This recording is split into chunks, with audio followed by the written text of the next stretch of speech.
ಕಲಬುರಗಿ ಜಿಲ್ಲೆಯ ಅಫಜಲಪುರ ತಾಲೂಕಿನ ಕರಚುಕಿ ಮೊರಾರ್ಜಿ ದೇಸಾಯಿ ವಸತಿ ಶಾಲೆಯಲ್ಲಿ ಮಧ್ಯಾಹ್ನದ ಊಟ ಸೇವಿಸಿದ ಬಳಿಕ ಹಲವಾರು ವಿದ್ಯಾರ್ಥಿಗಳು ಅಸ್ವಸ್ಥಗೊಂಡಿದ್ದು ಕೆಲವರು ಪ್ರಜ್ಞಾಹೀನರಾಗಿದ್ದರು.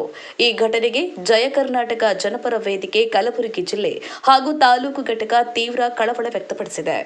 ಘಟನೆಯ ಮಾಹಿತಿ ತಿಳಿಯುತ್ತಿದ್ದಂತೆ ಜಯ ಕರ್ನಾಟಕ ಜನಪರ ವೇದಿಕೆಯ ಜಿಲ್ಲಾ ಮತ್ತು ತಾಲೂಕು ಘಟಕದ ಪದಾಧಿಕಾರಿಗಳು ಹಾಗೂ ಕಾರ್ಯಕರ್ತರು ಸ್ಥಳಕ್ಕೆ ಧಾವಿಸಿ ಅಸ್ವಸ್ಥಗೊಂಡ ವಿದ್ಯಾರ್ಥಿಗಳನ್ನು ಯಾವುದೇ ವಿಳಂಬವಿಲ್ಲದೆ ಆಸ್ಪತ್ರೆಗೆ ದಾಖಲಿಸಲು ಸಹಕರಿಸಿದರು.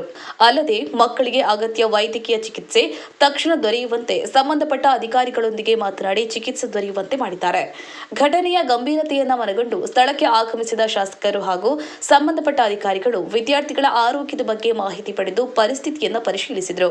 ಈ ವೇಳೆ ತಪ್ಪಿತಸ್ಥರ ವಿರುದ್ಧ ಕಠಿಣ ಕ್ರಮ ಕೈಗೊಳ್ಳುವಂತೆ ಜಯ ಕರ್ನಾಟಕ ಜನಪರ ವೇದಿಕೆಯ ವತಿಯಿಂದ ಸ್ಥಳದಲ್ಲೇ ಪ್ರತಿಭಟನೆ ನಡೆಸಲಾಯಿತು.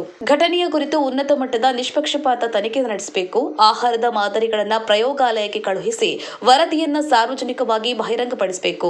ನಿರ್ಲಕ್ಷ್ಯ ತೋರಿದ ಅಧಿಕಾರಿಗಳು, ಸಿಬ್ಬಂದಿ ಅಥವಾ ಗುತ್ತಿಗೆದಾರರ ವಿರುದ್ಧ ಕಠಿಣ ಕಾನೂನು ಕ್ರಮ ಹಾಗೂ ಇಲಾಖೆಯ ಕ್ರಮವನ್ನು ಕೈಗೊಳ್ಳಬೇಕು. ಜಿಲ್ಲೆಯ ಎಲ್ಲ ಮೊರಾರ್ಜಿ ದೇಸಾಯಿ ವಸತಿ ಶಾಲೆಗಳಲ್ಲಿ ಆಹಾರದ ಗುಣಮಟ್ಟ ಮತ್ತು ಸುರಕ್ಷತೆಯ ಕುರಿತು ವಿಶೇಷ ಪರಿಶೀಲನೆಯನ್ನು ನಡೆಸಬೇಕು. ಇಂತಹ ಘಟನೆಗಳು ಮರುಕಳಿಸದಂತೆ ಶಾಶ್ವತ ಹಾಗೂ ಪರಿಣಾಮಕಾರಿ ಕ್ರಮಗಳನ್ನು ಜಾರಿಗೊಳಿಸಬೇಕು ಎಂದು ಸರ್ಕಾರವನ್ನು ಒತ್ತಾಯಿಸಿದರು.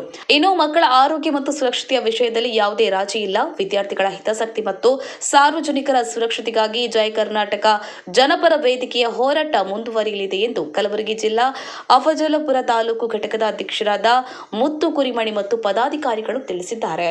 ಗಾಳಪ್ಪ ಎಚ್ ಹರಿಜನ್, ಕಲಬುರಗಿ. ಇನ್ನಷ್ಟು ಸುದ್ದಿಗಳಿಗಾಗಿ ಈ ಕೂಡಲೇ ಸಬ್ಸ್ಕ್ರೈಬ್ ಮಾಡಿ. ಅಂಕುಶ, ಇದು ಜನಪರ ಧ್ವನಿ.